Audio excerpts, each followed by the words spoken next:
គេក្តាមចាវាឈ្ងុយបោះមានរសជាតិពោតនេះ King Crab ធំហ្មងរសជាតិដូចបន្លែដោយប្រហិតនៅក្នុងស៊ុបគ្រីសុកទឹកក្តាមក៏បកានេះអត់ចេញកង់ហើយអ្នកអរគ្នាកុំទៅចង់មើលវីដេអូញ៉ាំទៅឃើញចេញកង់អ្នកអរគ្នាថ្ងៃនេះគឺយើងមក review ជាមួយនឹងប្រហិតផ្លែកកាលមុនគឺថតតែ review នឹងប៉ុញឥឡូវមក review នៅស៊ីមរៀបម្ដងតោះឥឡូវយើងមកភ្លក់អ្នកអរគ្នាមក3នាក់ចា3នាក់បងប្អូនតោះឥឡូវយើងភ្លក់អានេះដែលមាន4សាច់ក្តាមមកចេញកង់ហើយអ្នកអរគ្នាកុំទៅចង់មើលវីដេអូញ៉ាំទៅឃើញចេញកង់ហើយហ្នឹងនេះមកទៅនឹងក្បាលពលនឹងរៀបឈឺចាប់ហ្នឹងមកឈឺចាប់ប៉ុន្តែញ៉ាំសាច់ណានោះស្វិតជាងឥឡូវយើងភ្លក់តាគៀបក្តាមចាហាមមើលសិរសជាតិឈ្ងុយបបអ្នកគ្នាអាហ្នឹងសាច់អត់ទៅស្វិតទេប៉ុន្តែវាឈ្ងុយបហើយនឹងមានរសជាតិពោតលឿនហាមឈ្ងុយដូចម្សៅពោតអីមួយយ៉ាងនេះអាប៊ីខ្សាខ្ញុំថប់ញ៉ាំម្ដងនេះ King Crab ធំហ្មងอันนี้ฉันจริงๆវាសាច់ស្វិត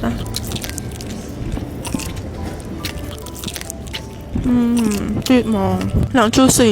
ចុងក្រោយនេះគឺខ្ញុំឲ្យគេកណ្ដៅណាស់គ្នាខ្ញុំមិនដឹងអីនេះដូចមានតកៅ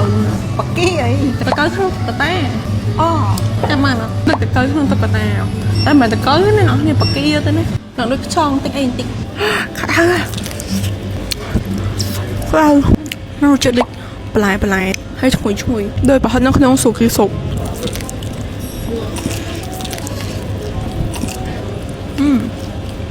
លើប្រហិតក្តាមហើយមានសាច់នៅក្នុងនោះសាច់ក្តាមអីចឹងសាច់ក្តាមក៏បកានេះហើយមានដូចមកតិចហើយសាច់មក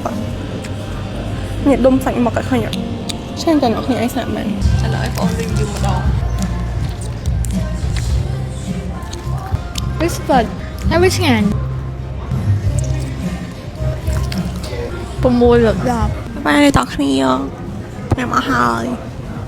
នេះតើគ្នាមួយចំនួននោះគឺគាត់ថាការដែលយើងបានស្បែកមុខស្អាតហើយគឺចង់ឈប់លាបជាមួយនៅ skin care ពេលដែលបានជាមួយនៅស្បែកមុខស្អាតហើយគឺចង់ឈប់លាបខ្យល់លាបតើគ្នាគាត់ថាពេលដែលយើងធ្វើអញ្ចឹងតើមុខស្អាតបានរហូតម៉ែគឺថាអត់ទេតើគ្នាឧទាហរណ៍ដូចតែយើងដុតថ្មីរាល់ថ្ងៃចង់បើនៅតើគ្នាដុតថ្មីតែម្ដងស្អាតហើយពេលដែលយើងទៅញ៉ាំនេះញ៉ាំនោះតើថ្មីនេះតើគ្នានឹងស្អាតបានរហូតអត់គឺប្រកាសជាអត់ទេយើងត្រូវតែដុតថ្មីជាញឹកញាប់3ដងហើយនឹងដុសរាល់ថ្ងៃដោយតែស្បែកមុខយើងចង់បើសិនជាចង់បានស្បែកមុខ smooth ស្អាតរឹងមាំត្រូវតែលាប skin care ជាប្រចាំហើយជារៀងរាល់ថ្ងៃដូចគ្នាមិនអាចថាលាបស្អាតតែម្ដងហ្នឹងគឺថាស្អាតមួយជីវិតទេណាជាពិសេសជារៀងរាល់ថ្ងៃគឺយើងត្រូវតែលាងមុខជាមួយនឹង foam cleansing mammy យ៉ាងតិចឲ្យបាន2ដងក្នុងមួយថ្ងៃមុននឹងលាប skin care ដែលវាមានតួនាទីជួយលាងជាតិកខ្វក់ ធូលីដីនិងបង្កើនប្រសិទ្ធភាពក្នុងការលាប skin care របស់យើងអញ្ចឹងបាទខ្ញុំឲ្យអ្នកគ្នាលាងមុខជាប្រចាំហ្នឹងហើយជារៀងរាល់ថ្ងៃកុំភ្លេចឲ្យសមមុននឹងចេញក្រៅផ្ទះពេលថ្ងៃឬមួយក៏ពេលព្រឹកកុំភ្លេចលាបជាមួយនឹងពពុះលេការពារកម្ដៅថ្ងៃជារៀងរាល់ថ្ងៃគឺខ្ញុំប្រើប្រាស់2 step នេះខ្ញុំលាបជាមួយនឹង Blue UV នេះដែលវាជួយ tone up និងជួយផ្ដល់សំណើមដែលវាជួយការពារស្បែកមុខពីការបំផ្លាញរបស់ UVA UVB ហើយបើលាបជាមួយនឹង popping ដែលវាជួយ cover ស្នាមញោមបានល្អខ្លាំងមែនតើហើយសាច់ម្សៅ BB នេះអ្នកគ្នាគឺវាអត់បកឲ្យឡើងមុនទេអត់ធ្វើឲ្យស្បែកមុខយើងស្ទះរុនរោមទេនិយាយទៅគឺថាល្អខ្លាំងមែនតើចេញមកឡើង glowy មកហើយមួយទៀតហ្នឹងអ្នកគ្នាណាគេគាត់មានស្បែកមុខដែលជ្រួញស្បែកមុខអត់តឹងណែនហើយគឺថាចាស់ជាងអាយុគឺខ្ញុំ recommend អ្នកគ្នាប្រើប្រាស់ជាមួយនឹង serum នេះលាបជារៀងរាល់ថ្ងៃគឺវាដូចថ្នាំតបចឹងអ្នកគ្នាព្យាបាលស្បែកមុខយើងហ្នឹងស